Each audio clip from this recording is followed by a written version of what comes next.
আমি ইসলামী ছাত্র শিবিরের সেই সময়ের কেন্দ্রীয় সভাপতি, এটা বলতে আমি স্বাচ্ছন্দ্য বোধ করি না। আমি বোধ করি ইসলামী ছাত্র শিবিরের সেই সময় আমার সাথে আমার 7টি কফিন আমি আমার কাঁধে বহন করার সুযোগ পেয়েছি। 8টি কফিনের জন্য আমরা প্রস্তুতি নিয়েছিলাম। আমান ভাই, আমাদের একজন ভাই এখনো বেঁচে আছেন, বাংলাদেশ জামাত ইসলামীর তৎকালীন আমির, এবং তিনি তখনও মন্ত্রী, শহীদ মাওলানা মতিউর রহমান নিজামী ভাইকে আমি ফোন করে বললাম, আমাদের 8টি শহীদের কফিনের জানাজা হবে, আপনাকে থাকতে হবে। বললেন তুমি কি করে নিশ্চিত হলে? আমি বললাম ডাক্তারদের সাথে কথা হয়েছে, ইতিমধ্যে 7 জন নিশ্চিত হয়েছে, আর একজন অবস্থা ভালো না, এবং ডাক্তাররা আমাদেরকে পরামর্শ দিয়েছেন এটারও প্রস্তুতি গ্রহণ করার জন্য। আমান ভাইকে আমরা দেখে এসছি, হসপিটালে দেখা শেষ করে আমরা ফিরে আসলাম। ফিরে আসার পর আমরা যখন কফিন সব প্রস্তুত করে, আপনারা মাওলানা দেলোয়ার হোসেন সাইদি রাহিমাহুল্লাহ সেদিন বক্তব্য দিয়েছিলেন মগবাজার আমাদের কেন্দ্রীয় অফিসের সামনে, সেই বক্তব্য এখনও ভিডিওতে পাওয়া যায়। 2006 সালে 28শে অক্টোবর এই শহীদের বন্যী শিখা শেখ হাসিনা শুধু নয়, বাংলাদেশের প্রত্যেকটি ফ্যাসিবাদের জন্য এক একটা জ্বলন্ত অগ্নিগিরি হয়ে বাংলাদেশে ইসলামের জন্য এই রক্ত কাজ করবে এবং এই রক্ত বিজয় হবে। আমার মনে পড়ে আমি তার পাশে দাঁড়িয়েছিলাম, তৎকালীন মেয়র সাদেক হোসেন খোকা মরহুম তিনি পাশে ছিলেন, অন্যান্য নেতৃবৃন্দ ছিলেন। সম্মানিত ভাইয়েরা, সেই শহীদ পরিবারের সদস্যবৃন্দ এখানে আছেন। আজকে এটা ট্র্যাজেডি ঠিক, আমি আজকে শুধু শহীদ পরিবারের এই মুখগুলো দেখতে এসেছি যে ওনারা কতটা আনন্দিত। ওনাদের শহীদের রক্তের লাল দেখে ওনারা হয়তো আজকে ভাববেন এই শহীদের রক্তের লালের উপরে আমরা আমাদের সবুজ একটা বাংলাদেশ বিনির্মাণ করতে পারি এবং পারবো, সামনে সেই সম্ভাবনা আমাদের তৈরি হয়েছে। ওনাদের শহীদের রক্তের উপরে আজকে সাদিক কায়েমরা দাঁড়িয়েছে, ওনাদের শহীদের রক্তের উপরে রাকসু দাঁড়িয়েছে, ওনাদের শহীদের রক্তের উপরে চাকসু দাঁড়িয়েছে, ওনাদের শহীদের রক্তের উপরে জাকসু, যেখানে শিবির নাম মানে হচ্ছে মৃত্যুর আতঙ্ক। এটা আপনাদের প্রাপ্য, আপনাদের সন্তানদের জীবন রক্তের প্রাপ্তি, এটা আর কিচ্ছু না। সাদিক কায়েমদের কোনো যোগ্যতা নেই, এটা সাদিক কায়েমদের কোনো প্রচেষ্টার ফসল না, এটি চট্টগ্রাম বিশ্ববিদ্যালয়ের রনির কোনো প্রচেষ্টার ফসল না, রাজশাহী বিশ্ববিদ্যালয়ের ভিপির কোনো কৃতিত্ব নাই, ইসলামী ছাত্র শিবিরের জাহিদেরও কোনো কৃতিত্ব নাই। এটা ছাত্র শিবিরের কেন্দ্রের শহীদ জাহিদ নিজে বলেছে, সে কথাটাই আপনাদেরকে বলছি, আমাদের কারো কোনো কৃতিত্ব নেই। আল্লাহর একান্ত দয়া, তার মেহেরবানি এবং আপনাদের সন্তানদের রক্তের বদলা হচ্ছে আজকের এই উন্মুক্ত মাঠে ইসলামী ছাত্র শিবির। কথা বলতে পারছে না, শুধু এক বড় অর্জন নিয়ে আপনাদের সামনে আল্লাহ তাআলা আমাদেরকে হাজির হওয়ার তৌফিক দিয়েছেন। আমি আজকে আপনাদের সামনে একটা কথা বলি, শহীদ পরিবার সদস্যবৃন্দ, আল্লাহ তাআলা যে পর্যন্ত আমাদেরকে নিয়ে এসেছেন তার ওয়াদা হচ্ছে ওয়ায়াত্তাখিযা মিনকুম শুহাদা। সূরা ইমরানে পরিষ্কার ঘোষণা হচ্ছে তিলকাল আইয়ামু নুদাবিলুহা বাইনান নাস, তিলকাল আইয়ামু নুদাবিলুহা বাইনান নাস। আল্লাহ মানুষের এই ইতিহাসের পরিবর্তন পরিক্রম এটা করবেনই,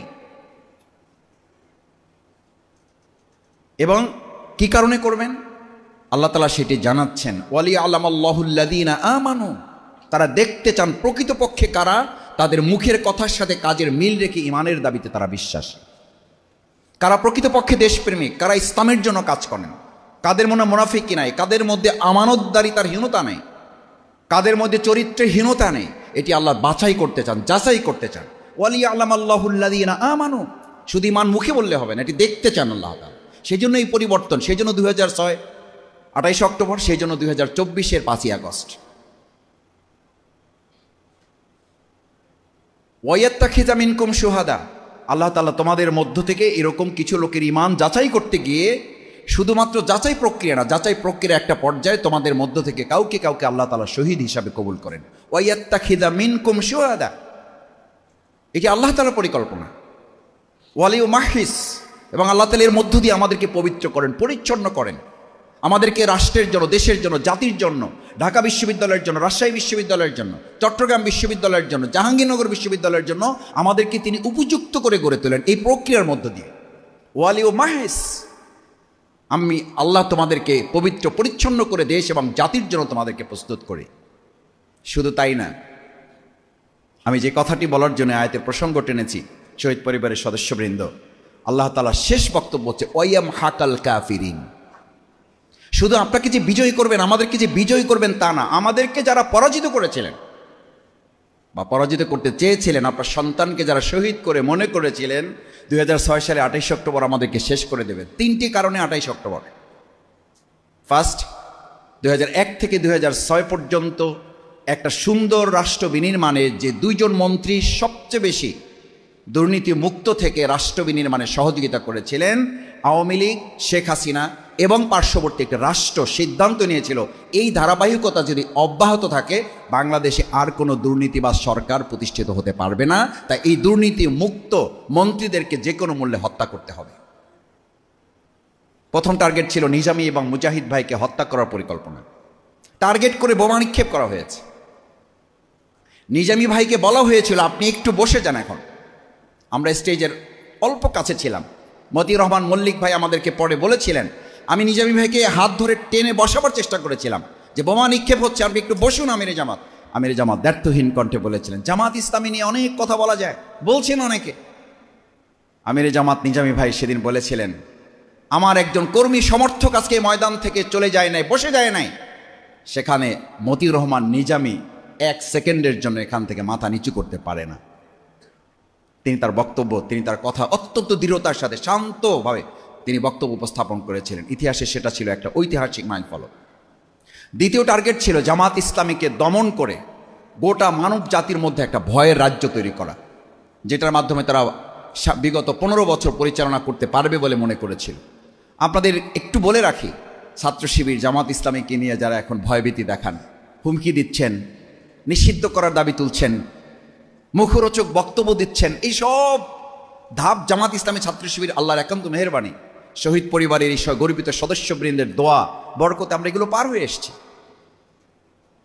এসছি। আমাদের সেই দিনই বলা হয়েছিল আমাদেরকে শেষ করে দেওয়া হবে। জামাত ইসলামী শেষ করা যায় নাই। সকাল 7টা থেকে সন্ধ্যা 7টা পর্যন্ত আমরা লড়াই করেছি শুধু এক হাতের একটা লাঠি হাতে নিয়ে। এখনো বিভিন্ন টিভি ফুটেজ পাওয়া যায়, লাল কালি দিয়ে বরক চিহ্ন দিয়ে আমাদেরকে দেখানো হয় এই হচ্ছে নিজামী মুজাহিদের সেনাপতিরা। হাতে কি দেখানো হয়? একটা লাঠি দেখানো হয়। আর তার বিপরীতে আগ্নেয়াস্ত্র, AK-47, পিস্তল, রাইফেল, বন্দুকের গুলি, বোমা, মুহুর্মুহুর বোমা, এই সমস্ত কিছুর বিপরীতে আমরা শুধু লাঠি দিয়ে, তখন ওখানে কনস্ট্রাকশন চলতেছিল বিল্ডিংয়ের, শুধুমাত্র আমরা টিনের উপরে বাড়ি মারতাম। আমাদের কর্মীদেরকে আমরা বলতাম টিনের উপরে শুধু লাঠি দিয়ে আঘাত করো, যেন প্রতিপক্ষ বুঝতে পারে যে আমাদেরও কিছু শক্তি আছে। আমাদেরকে যারা এখনো অস্ত্রবাজ হিসাবে দেখাতে চান, আমাদের অস্ত্রের শক্তি ওই একটা লাঠি ছিল। আমাদের অস্ত্রের শক্তি ওটা ছিল না। আমাদের শক্তি ছিল আল্লাহর উপর বিশ্বাস এবং আস্থা, জনগণের ভালোবাসা, আমাদের জনশক্তির ডেডিকেশন, স্যাক্রিফাইস, কোরবানি তারা সেদিন উপহার দিয়েছিল। আমি ছাত্র শিবিরের দায়িত্বে থাকার কারণে আমাকে ওখানে থাকতে হয়েছে। আমাদের ভাইরা থেকেছেন, শহীদের কফিন আমাদের সামনে নিয়ে এসে দাঁড় করানো হয়েছে। আমাকে জিজ্ঞেস করা হয়েছে, মাসুদ ভাই এখন কি লড়াই চলবে না কফিনের জানাজা হবে? আমরা তখন সবাই মিলে বলেছিলাম এখন লড়াই চলবে আমাদের। এবং সন্ধ্যা 7টায় যতক্ষণ পর্যন্ত প্রশাসন ওই সন্ত্রাসীদেরকে পল্টন মোড় থেকে সরিয়ে না দেওয়ার নিশ্চয়তা দিয়েছে যে এখান থেকে তাদেরকে না সরানো পর্যন্ত আমাদের একজন কর্মী এখান থেকে যাবে না, আমরা একজন ভাই ওখান থেকে যাইনি। প্রশাসন এসে মাঝখানে দাঁড়িয়ে যখন আমাদেরকে বলেছে, আমরা তাদেরকে সরিয়ে দিয়েছি এবং তারা নিশ্চিত করেছে যে তারা হামলা করবে না। তারপর আমাদের ভাইরা অফিসে গিয়েছে। একটা কথা বলি এবং শেষের দিকে যেতে চাই। অফিসে যখন ঢুকেছি, ছাত্র শিবিরকে কেউ কেউ এক্সট্রিমিস্ট মনে করেন, প্রতিক্রিয়াশীল মনে করেন, কেউ কেউ রক্ষাটা বলে আত্মতৃপ্তি ঢেকুর গিলতে চান। আমাদের ভাইদের যখন 7 জনকে শহীদ করা হয়েছে, মুজাহিদ ভাই শহীদ, হাফেজ শিপন ভাইকে, মাসুম ভাইকে, আমাদের চোখের সামনে রক্তাক্ত কফিন যখন, সেই সন্ধ্যা 7টায় যখন আমি অফিসে ঢুকি, অফিসে দোতলায় আমাদের অফিস, ঢুকতে গিয়ে নিচতলায় গিয়ে দেখলাম যে 14 জন লোককে একটা রুমের মধ্যে বসিয়ে রাখা হয়েছে। কারো গেঞ্জি নাই, কারো শার্ট নাই, কারো প্যান্ট পর্যন্ত নাই, শুধুমাত্র ছোট্ট একটা কাপড়ে তার আবরণ দেওয়া। কি হয়েছে? ঢোকার সাথে সাথে বলল, মাসুদ ভাই এদেরকে পল্টন মোড়, এরা প্রত্যেকে হামলাকারী, এদেরকে ওখান থেকে ধরে নিয়ে আসা হয়েছে, শুধু আপনার নির্দেশনার অপেক্ষায় আছে এদের ব্যাপারে কি সিদ্ধান্ত দেওয়া হবে। আমার সাথে তখন 3 জন পরিষদের মেম্বার ছিলেন। এটা ইতিহাসের এক কঠিন বাস্তবতা। বাংলাদেশ ইসলামী ছাত্র শিবির কতটা মানবতা পরায়ণ, কতটা মানবতাবাদী। মুহাম্মদ রাসূলুল্লাহ সাল্লাল্লাহু আলাইহি ওয়াসাল্লাম যুদ্ধের ময়দানের যে থিওরি, যে পলিসি মেনটেন করতেন, আমরা ওই দিন ওই তিনজনকে দাঁড়িয়ে আমি পরিষদের ভাইদের কাছে জিজ্ঞেস করলাম, জানতে চাইলাম, what can I do and have to do. আমাকে আপনারা সহযোগিতা করেন। আমি নিজে আবেগ আপ্লুত, আপনারাও আবেগ আপ্লুত। আমাদের ভাইদেরকে যারা হত্যা করেছে সেরকম 14 জনকে এখানে ধরে নিয়ে এসছে আমাদের ভাইয়েরা।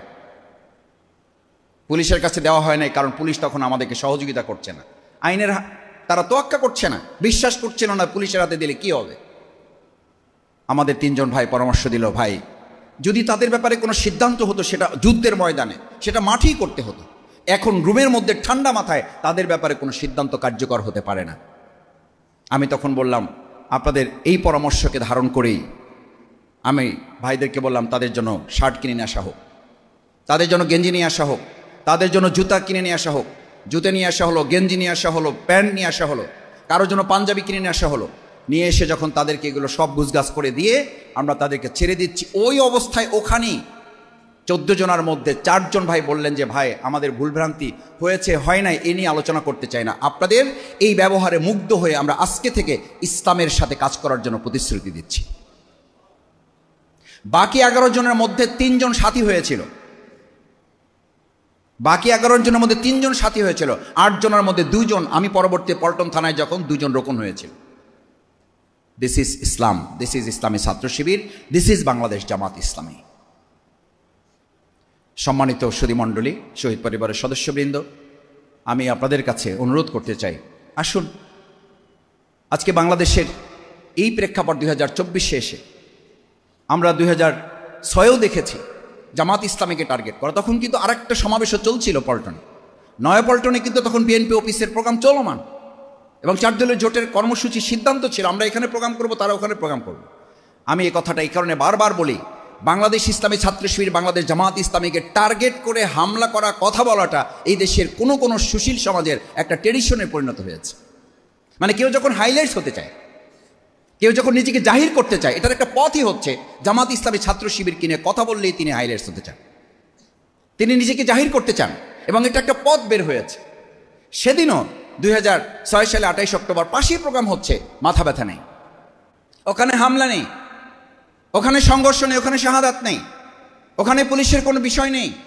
অথচ আমরা বারবার প্রশাসনকে বলছিলাম, তখন আমাদের মন্ত্রী আছেন, তখন স্বরাষ্ট্রমন্ত্রী লুৎফুজ্জামান বাবর সাহেব আছেন আমাদের অফিসে বসে, আমি কেন্দ্রীয় সভাপতি এই হিসাবে বলছি, আমি পাশে থেকে মুজাহিদ ভাইকে সেভারেল টাইম ফোন করতে দেখেছি। লুৎফুজ্জামান বাবর সাহেবকে আমরা সকাল 7টা থেকে বিকাল 3টা পর্যন্ত তাকে ফোনে উদ্ধার করা সম্ভব হয় নাই। কেন? সরকার আছে তো, তখন হস্তান্তর তো হয় নাই, 4 দলের জোটে আমরা আছি তো, নয়াপল্টনের একটা প্রোগ্রাম চলমান, এত বড় সংঘর্ষ চলছে, কেন আমরা একসাথে প্রতিরোধ গড়ে তুলতে পারলাম না? কেন শুধু ছাত্র শিবির, কেন শুধু জামাত ইসলামীকে এটা মোকাবেলা করতে হলো? 2024 সালের জুলাই আগস্টে শুধুমাত্র জামাত ইসলামী ছাত্র শিবিরকে কেন নিষিদ্ধ হলো? এই প্রশ্নগুলো জাতির সামনে তুলে ধরা হবে এই কারণে যে বাংলাদেশের জন্য এমন একটা অ্যাসেট জামাত ইসলামী ছাত্র শিবিরকে আল্লাহ তাআলা করেছেন। যুগে যুগে কালে কালে সমস্ত দেশের শত্রুরা এবং আধিপত্যবাদীরা জামাত ইসলামী ছাত্র শিবিরকে টার্গেট করে কাজ করতে পছন্দ করে। এই পছন্দ করার অর্থই হলো বাংলাদেশের জামাত ইসলামী ছাত্র শিবির হচ্ছে এই দেশের সবচেয়ে বড় সম্পদ, জনগণের ভালোবাসার বস্তু, এবং আগামী দিনে একটি মানবিক রাষ্ট্র বিনির্মাণের সবচেয়ে বড় প্রতীক্ষিত হচ্ছে বাংলাদেশ ইসলামী ছাত্র শিবির, বাংলাদেশ জামাত ইসলামী। আসুন, আমাদেরকে যতই টার্গেট করা হোক, ওই টার্গেট করেছিলেন বলে আজকে ছাত্র জনতা আমাদেরকে বিশ্ববিদ্যালয়ে টার্গেট করে আমাদেরকে একটা জায়গায় পৌঁছেছে। আমাদেরকে এখন যারা টার্গেট করছেন, ইনশাআল্লাহ শহীদ পরিবারকে কথা দিচ্ছি, 2026 সালের 13শ জাতীয় সংসদে জনগণ জামাত ইসলামী ছাত্র শিবিরকে টার্গেট করে দেশ পরিচালনার দায়িত্বের জন্য পছন্দ করবে ইনশাআল্লাহ। সেটাই হচ্ছে 2006 সালে 28 অক্টোবরের সবচেয়ে বড় প্রতিশোধ। সেই প্রতিশোধ যেন আল্লাহ সুবহানাহু ওয়া তাআলা আমাদের জন্য কবুল করেন, শহীদ পরিবারকে কবুল করেন। ইসলামী ছাত্র শিবির যে ঐতিহাসিক ভূমিকা সেদিন রেখেছিল আমাদের কর্মী ভাইয়েরা, আমাদের সমর্থক ভাইয়েরা, শুধু শুভাকাঙ্ক্ষীগণ, আমি আমার চোখের সামনে দেখা সেই ঘটনাগুলো আমাকে শুধু উজ্জীবিতই করে না, আমাকে এই কথা বলতে বাধ্য করে যে আমরা ঐতিহাসিক বদরের ময়দান দেখি নাই, ঐতিহাসিক পল্টন দেখার সুযোগ পেয়েছি। আল্লাহ সুবহানাহু ওয়া তাআলা ঐতিহাসিক এই পল্টনকে বদরের মতো করে কবুল করে আমরা যেন আমাদের প্রিয় মাতৃভূমি বাংলাদেশকে মানুষের বিজয়ের জন্য গ্রহণ করতে পারি সেই প্রত্যাশা ব্যক্ত করে শহীদদের জন্য দোয়া করি। আমাদের এখনও অনেকে অসুস্থ আছেন, সেই সময়ের যারা আহত পঙ্গু অবস্থায় আছেন তাদের জন্য দোয়া করি এবং আমরা আশা করি যে মামলাটা আওয়ামী লীগ শেখ হাসিনা তাদের ক্ষমতা বলে সম্পূর্ণ অন্যায়ভাবে এটাকে প্রত্যাহার করে নিয়েছে, এটা অতি সত্বর ট্রাইব্যুনালে নিয়ে বিচারের মাধ্যমে শহীদ পরিবারের সাথে সম্পৃক্ত যারা এই সন্ত্রাসী কর্মকাণ্ডে আমাদের শহীদ করা হয়েছে সেই খুনিদের গ্রেপ্তারের মাধ্যমে ব্যবস্থা নেওয়া হবে। শহীদ পরিবারের প্রতি যে কৃতজ্ঞতা আমাদের, রাষ্ট্রীয়ভাবে তাদেরকে স্বীকৃতি দেওয়া, রাষ্ট্রীয়ভাবে তাদেরকে পুনর্বাসন, রাষ্ট্রীয়ভাবে তাদের পাশে দাঁড়িয়ে 2024 জুলাই আগস্টের গণঅভ্যুত্থান যেমনভাবে আমরা তাদেরকে ওন করতে পেরেছি 2006 সালের 28 অক্টোবর আমরা সেটাকে ওন করতে পারি নাই, কারণ এটা শুধু জামাত ইসলামী ছাত্র শিবিরের সম্পদ বলে মনে করা হয়। আমি আজকে আস্তে আস্তে খেয়াল করলাম মিডিয়াগুলো, আমাদের প্রচলিত মিডিয়া, আমি সব মিডিয়াকে বলছি না, অত্যন্ত দুর্ভাগ্যজনক 2006 সালের 28 অক্টোবরের এই ঘটনা আজকের মেইন স্ট্রিম পত্রিকাগুলো আমি আস্তে আস্তে দেখার চেষ্টা করলাম, দুই একটা ব্যতিক্রম ছাড়া কোনো মিডিয়া আজকে 2006 সালে 28 অক্টোবরটি ধারণ করতে ব্যর্থ হয়েছে। কেন ব্যর্থ হয়েছে? ব্যর্থ হয়েছে এই জন্য যে শেখ হাসিনার সেদিনের লগি বৈঠার এই অমানবিক নির্যাতনের চিত্র যদি বাংলাদেশের মানুষের কাছে তুলে ধরা যায় তাহলে আর কোনোদিন ফেসিবাদ কায়েম হবে না। অথচ কেউ কেউ এখন মনে করেন আবার নতুন করে ফেসিবাদের হয়তো জন্ম তারা দিতে পারবেন। মিথ্যা আশ্বাসে আর লাভ হবে না, কোনো ক্রমেই আর ফেসিবাদ এদেশে মাথাচাড়া দেওয়া হবে না এবং দিতেও দেওয়া হবে না। এই শহীদ পরিবার, শহীদদের অনুসারী, ইসলামী ছাত্র শিবিরের একজন কর্মী সমর্থক বেঁচে থাকতে আমরা তা হতে দেব না।